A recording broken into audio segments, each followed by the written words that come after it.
समीकरण और संगठन के बदौलत जीता जाता है। और बहुजन समाज पार्टी ऐसी पार्टी है कि जो महापुरुषों के मिशन मूवमेंट पे चलती है। और बहुजन समाज पार्टी के कार्यकर्ता बच्चा बच्चा जो है कि धनाढ्य को वजूद न देकर समीकरण और संगठन बनाकर चुनाव लड़ते हैं। और इसी संगठन समीकरण के बल पे माननीय बहन जी ने इस उत्तर प्रदेश में 4 बार शासन की। बीजेपी वाले दावा करते हैं 400 हम पार लेकर आएंगे। बीजेपी वालों को मैं चैलेंज करती हूँ कि अगर वास्तव में आप 400 पार का जो आप ये आंकड़ा बताते हैं, आप वास्तव में अगर इस जनता के रहनुमाई है तो ईवीएम को खत्म कर दीजिए और बैलेट पेपर को लाकर आप चुनाव कराइए। आपको पता चल जाएगा कि आप 400 अगर ये संविधान खत्म कर देंगे तो इनकी औकात नहीं है लिखने के, संविधान लिखने की औकात नहीं है। ये संविधान क्या खत्म करेंगे। और अगर ये संविधान अगर जिस दिन खत्म कर देंगे इस दिन हम सभी भारत बाबा साहब के जो हम सभी लोग संतानें हैं इस भारत में इनको रहने लायक नहीं छोड़ेंगे। दरअसल आपको बता दें, आज हम पहुंचे हैं उत्तर प्रदेश की एक ऐसी सीट पर जहां से बहुजन समाज पार्टी कई बार अपना सांसद जिता चुकी है। इस बार बहुजन समाज पार्टी ने अपनी एक सामाजिक कार्यकर्ता डॉक्टर इंदु चौधरी को चुनाव के मैदान में उतारा है। हम लालगंज में मौजूद है, यहाँ के हमारे साथ तमाम नेता कार्यकर्ता मौजूद है। उनसे जानते हैं कि किस प्रकार का माहौल लग रहा है लालगंज में और किस प्रकार इंदु चौधरी जी चुनाव जीतेंगी। तमाम लोगों से हम जानेंगे और गांव में भी जाएंगे। पहले हमारे साथ कुछ कार्यकर्ता मौजूद हैं, उनका हम परिचय जानते हैं और जानते हैं उनसे कि क्या कुछ माहौल लग रहा है। दीदी क्या नाम है? मेरा नाम डॉक्टर गीता है। मैं सदस्य जिला पंचायत मेहनाजपुर, बसपा नेत्री, आजमगढ़, उत्तर प्रदेश। दीदी क्या लगता है आपके यहाँ जो लालगंज सीट पर प्रोफेसर इंदु चौधरी जी चुनाव लड़ रही हैं, क्या समीकरण और क्या माहौल लग रहा है आपको उनका? देखिए, जो डॉक्टर इंदु चौधरी जी को माननीय बहन जी ने टिकट दिया है तो बहुत ही सोच विचार कर टिकट दिया है। और माननीय इंदु चौधरी जी को टिकट मिलने के बाद युवाओं में, कार्यकर्ताओं में एक भरोसे की उम्मीद जाग चुकी है। और युवाओं को या जनता को ये विश्वास हो गया है कि माननीय बहन जी ने जो टिकट दिया है वास्तव में सही निर्णय लिया है। इससे इस लालगंज की क्षेत्र की जनता में बदलाव आएगा। निश्चित रूप से सारे बहुजन समाज पार्टी के जो कर्मठ ईमानदार लोग हैं सभी लोग लगे हैं और डॉक्टर इंदु चौधरी जी को जिताकर माननीय बहन जी के हाथों को मजबूत करके माननीय बहन जी को इस देश का प्रधानमंत्री बनाने का काम करेंगे। प्रधानमंत्री बनाने के लिए कोई 1-2 सीट से प्रधानमंत्री नहीं बन जाता, बहुत सारी सीट चाहिए। बसपा बहुत सारी सीट जीत नहीं रही है, ऐसा दावा मीडिया कर रही है। तो इस पर आप क्या सोचते हैं मीडिया के बारे में? नहीं, देखिए, कोई जरूरी नहीं है कि मीडिया जो बातें बताती है तो वो सत्य ही बताएं। मैं आप लोगों के लिए नहीं कह रही हूँ। बहुत से ऐसे मीडिया वाले हैं जो आज की वर्तमान सरकार के हाथों बिक चुके हैं, उल्टी पुल्टी गलत सही न्यूज निकालते हैं। लेकिन सच्चाई ये है कि मीडिया बहन जी के जो वास्तविक जो बहन जी का जो टारगेट है जीतने का उसे उजागर नहीं करती है। और वास्तव में ये जो विरोधी लोग घबरा गए हैं और पूर्ण रूप से नहीं तो बहुजन समाज पार्टी की कुछ सीटें निकलेंगी। और माननीय बहन जी ऐसी राजनीतिक खिलाड़ी हैं कि वह लास्ट समय में खेमे में ऐसा हलचल पैदा कर देती हैं कि 2-4 क्या 1-2 सीट के रहते वो सरकार बना लेती हैं। तो निकलेंगी सीटें, ऐसी बात नहीं है। अब रिजल्ट 4 जून को आएगा, उसको देखा जाएगा। आप लालगंज में घूम रही हैं, क्या माहौल लग रहा है लालगंज सीट का आपको? माहौल अच्छा लग रहा है। लालगंज सीट निश्चित रूप से बहुजन समाज पार्टी के खाते में जाएगी और इंदु चौधरी जी निश्चित रूप से जीतेंगी। 2 प्रत्याशी सामने हैं, सपा से और भाजपा से, बड़े पैसे वाले प्रत्याशी हैं। इंदु चौधरी जी कैसे उनको टक्कर दे रही हैं? देखिए, जो आप बताए हैं, दो आपके प्रत्याशी हैं, एक भाजपा के और सपा के, और दोनों पैसे वाले हैं। हम आपको बता दें कि जो चुनाव जीता जाता है वो पैसे से नहीं जीता जाता है, वह समीकरण और संगठन के बदौलत जीता जाता है। और बहुजन समाज पार्टी ऐसी पार्टी है कि जो महापुरुषों के मिशन मूवमेंट पे चलती है, और बहुजन समाज पार्टी के कार्यकर्ता बच्चा बच्चा जो है कि धनाढ्य को वजूद न देकर समीकरण और संगठन बनाकर चुनाव लड़ते हैं। और इसी संगठन समीकरण के बल पे माननीय बहन जी ने इस उत्तर प्रदेश में 4 बार शासन किया है। तो यह जो चुनाव हो रहा है लालगंज में, आपने अभी पूछा कि दो सपा और भाजपा के दिग्गज और जो है कि पैसे वाले प्रत्याशी लड़ रहे हैं, तो इस बहुजन समाज पार्टी के जो कार्यकर्ता है ये चट्टान की तरह बहन जी के साथ खड़े रहते हैं। चाहे जितने धनाढ्य लोग आ जाएं, इन चट्टानों के सामने ये पूंजीपति प्रत्याशी काम नहीं आएंगे। और बहुजन समाज पार्टी के प्रत्याशी जो है समीकरण के बदौलत जो है चुनाव जीत कर पार्लियामेंट में जाएंगे। ऐसा दावा किया जाता है मीडिया और कुछ लोगों के द्वारा कि जो दलितों का वोट है वो 5 किलो राशन में भाजपा की तरफ जाता हुआ नजर आ रहा है। आपको क्या लगता है इस पर? देखिए, सबसे पहली बात कि जो दलित कहा जाता है हम लोग को ये गलत है।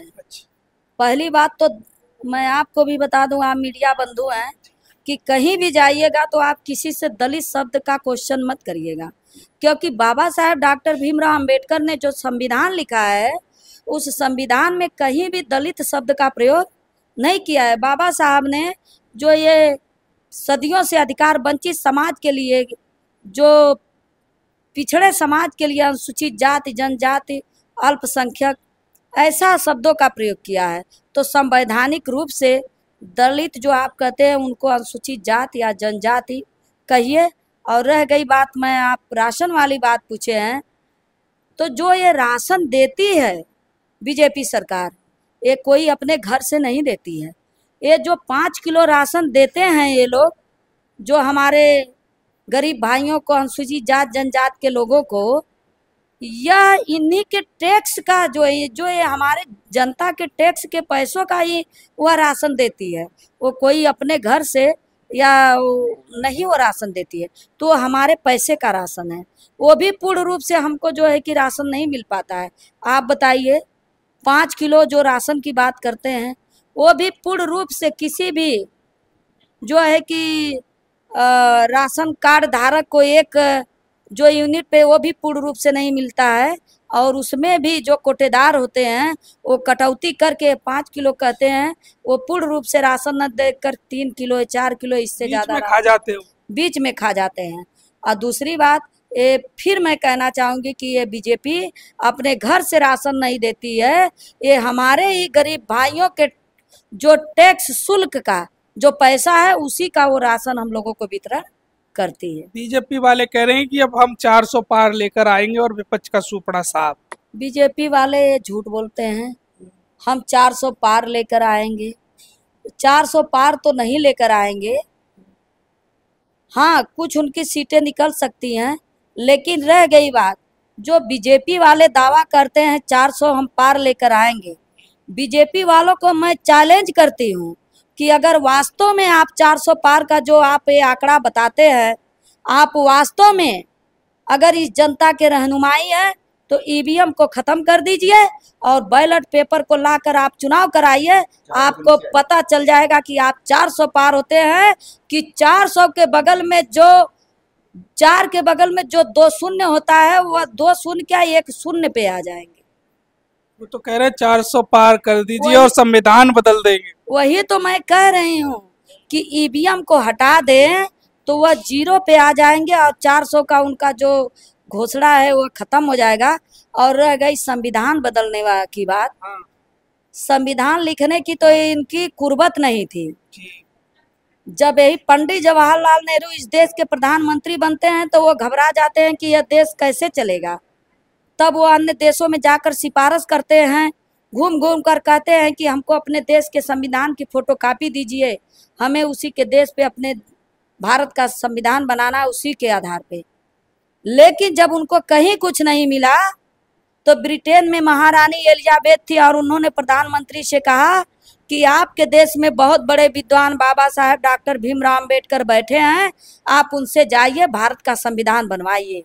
तो बाबा साहब डॉक्टर भीमराव अम्बेडकर के पास से आते हैं और बाबा साहब भारतीय संविधान बनाकर 26 नवंबर 1949 को सौंपते हैं और 26 जनवरी 1950 को इस देश में भारतीय संविधान पूर्ण रूप से लागू होता है।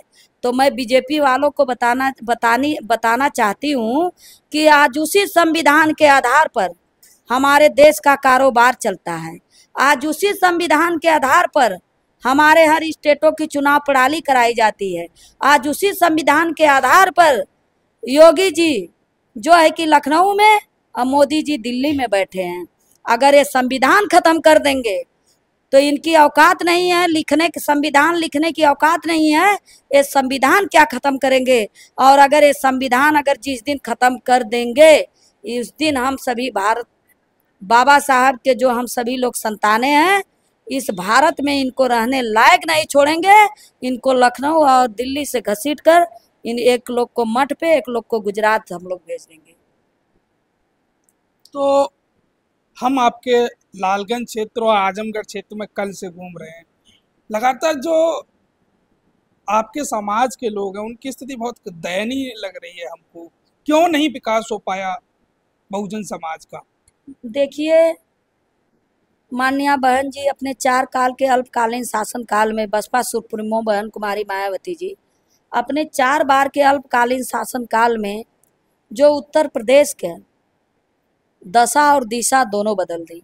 फिर उसके बाद बहन जी संवैधानिक रूप से शासन की। जो उत्तर प्रदेश में जो हमारे जो आप कह रहे हैं जो गरीब लोग हैं उनको कांसीराम शहरी आवास योजना जो है कि उनको जो बेटियों के लिए पढ़ने के लिए सावित्रीबाई फुले जो है कि आर्थिक मदद, साइकिल योजना जो है कि गरीबों के लिए निःशुल्क जो है पढ़ाई का प्रावधान बहन जी ने किया। अपने महापुरुषों के नाम पर जो है कि जिले शहर बनाया, अपने महापुरुषों के नाम पे कई IAS संस्थान बनाए, कई शिक्षण संस्थान बनाए। आप जाकर बुद्धा यूनिवर्सिटी ग्रेटर नोएडा में देख सकते हैं, आप लखनऊ में महापुरुषों का एक अम्बेडकर पार्क देख सकते हैं। बहन जी ने बहुत कुछ किया, लेकिन बहन जी के जाने के बाद तब से यही सरकार जो सामंतवादी पूंजीवादी सरकार आई है, भाजपा के लोग आए हैं, तब से बने हुए हैं। और ये लोग बने हुए हैं तो ये लोग हम गरीबों का शोषण कर रहे हैं, एक तरह से जनता का खून चूस रहे हैं और कोई विकास का काम नहीं कर रहे हैं। सिर्फ जुमलेबाजी नारा देते हैं, कुछ विकास का काम नहीं दिखाई दे रहा है। जो भी विकास का काम दिखाई दिया वो बहन जी के शासनकाल का जो उनके द्वारा जो उनके समय का प्रस्तावित कार्य था, वो इस समय एकाक दुख का काम हुआ है, वो भी बहन जी का काम हुआ है जो कि ये लोग अपना नाम देते हैं। साथियों, जैसा कि आपको पता है, बी मिशन टीवी हमेशा ग्राउंड जीरो की रिपोर्ट आपके बीच रखता है। अगर आपको हमारा काम पसंद आता है तो बी मिशन टीवी को आर्थिक मदद करें, जिससे कि हम यूं ही निरंतर ग्राउंड लेवल पर काम करते रहें। स्क्रीन पर दिख रहे QR कोड को स्कैन करें और अपने दान की राशि बी मिशन टीवी के खाते में भेजें। QR कोड के अलावा आप हमारी UPI ID bmissiontv@ybl पर भी मदद भेज सकते हैं। जय भीम।